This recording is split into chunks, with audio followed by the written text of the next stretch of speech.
Qatar में Indian navy के 8 पूर्व अफसरों को वहां की एक अदालत से मिली मौत की सजा पर भारत सन्न है।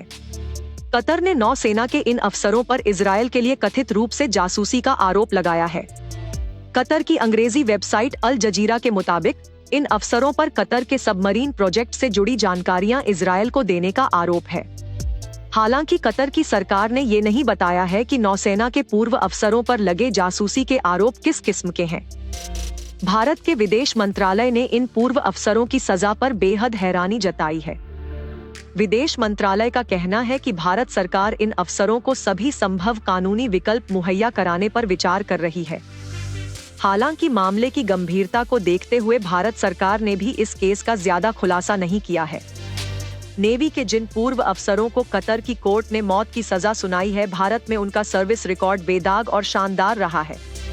उच्च पेशेवर दक्षता, तेज तर्रार कामकाज और शार्प माइंड की वजह से इनमें से एक अफसर को भारतीय सेना में सेवा के दौरान राष्ट्रपति पुरस्कार से सम्मानित किया जा चुका है। एक अधिकारी तमिलनाडु स्थित प्रतिष्ठित defence services staff college Wellington में अपने सर्विस के दौरान इंस्ट्रक्टर के रोल में रह चुके हैं। एक दूसरे अधिकारी अपनी सेवा के दौरान भारत के युद्धपोत INS विराट पर फाइटर कंट्रोलर और नेविगेटिंग ऑफिसर की भूमिका में रह चुके हैं। सबसे पहले ये जान लेना जरूरी है कि नौसेना के जिन अफसरों को मौत की सजा सुनाई गई है वो कौन हैं, वे कतर कैसे पहुंचे और वहां क्या काम कर रहे थे। ये 8 अफसर हैं: captain Navtej Singh Gill, captain Saurabh Vashisht, captain Birendra Kumar Verma, commander Purnendu Tiwari, commander Sugunakar Pakala, commander Sanjeev Gupta, commander Amit Nagpal और नाविक रागेश। इन अफसरों ने नेवी में 20 साल तक काम किया है और ये यहाँ महत्वपूर्ण पदों पर रह चुके हैं। इन अफसरों ने नौसेना में तय समय तक सेवा देने के बाद वॉलंटरी रिटायरमेंट लिया और बेहतर मौके की तलाश में नौसेना की सर्विस छोड़ दी। इसके बाद इन अधिकारियों ने कतर की प्राइवेट सिक्योरिटी कंपनी अल दहरा के साथ काम करना शुरू किया।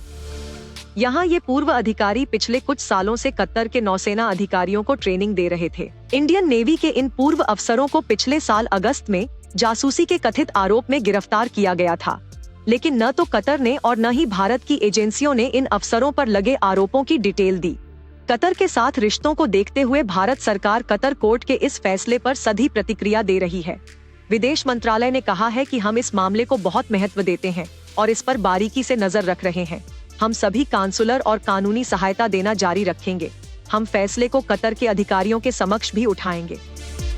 विदेश मंत्रालय का कहना है कि इस मामले की कार्यवाही की गोपनीय प्रकृति के कारण इस समय कोई और टिप्पणी करना उचित नहीं होगा। आपको ये स्टोरी कैसी लगी, हमें कमेंट सेक्शन में जरूर बताएं। ऐसी ही स्टोरीज और अपडेट्स पाने के लिए सब्सक्राइब करें आज तक AI।